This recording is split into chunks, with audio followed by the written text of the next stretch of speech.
Hello guys, আসসালামু আলাইকুম। It's me Mahiya জাহান মাহি। তো আমি আবারও চলে আসলাম আপনাদের মাঝে ছোট্ট একটা মিনি ব্লগ নিয়ে। তো আজকে আমি একটা জায়গায় ঘুরতে যাব, কোথায় যাব, কি করব, প্লেসটা কীরকম, তার সব শেয়ার করবো আজ আপনাদের সাথে। তো সম্পূর্ণ ভিডিওটা পুরোপুরিভাবে দেখবেন, আর অবশ্যই ভালো লাগলে লাইক কমেন্ট করবেন, অবশ্যই ফলো করে দিয়ে যাবেন। তো সেই পর্যন্ত সাথে থাকুন, দেখা হচ্ছে পরে আবার। তো অবশেষে চলে আসলাম ঘোরাঘুরি করার জন্য। আর এই হচ্ছে সেই প্লেসটা, যে প্লেসটাতে আজকে আমি গিয়েছিলাম ঘুরতে। জায়গাটা অসম্ভব সুন্দর, অসম্ভব, যা আমি আপনাদেরকে বলে বোঝাতে পারবো না।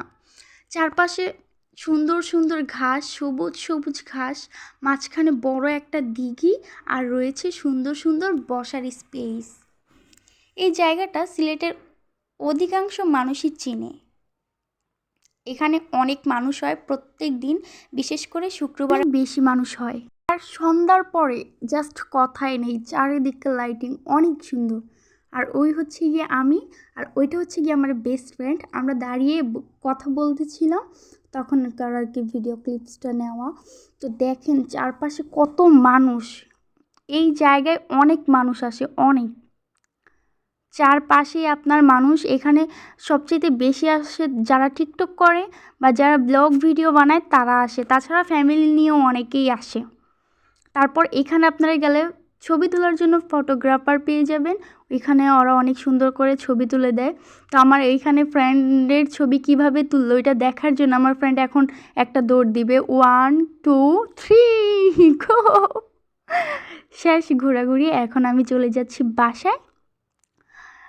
আমি আর আমার বোন রিক্সাতে। আজকের দিনটা খুবই ভালো কাটলো, অনেক সুন্দর কাটছে দিনটা। মাঝে মধ্যে এরকম ঘোরাঘুরি হলে দোষ কী? তাতে ঘোরাঘুরি করলে তাতে শরীরও ভালো থাকে, মনও ফ্রেশ থাকে, একদম পুরা লাইফ ঝাঁকানাকা। তাই মাঝে মধ্যে ঘুরতে বের হবেন, ঘুরতে যাবেন ফ্যামিলির সবাইকে নিয়ে। এই তো আমাদের ঘোরাঘুরি শেষ, আর আমি চলে আসলাম বাসায়। এখন আমি ফ্রেশ হব। আর সবাই ভালো থাকবেন, আর ভিডিওটা কেমন হয়েছে অবশ্যই জানাবেন, আর ফলো করে দিয়ে যাবেন। আল্লাহ হাফিজ।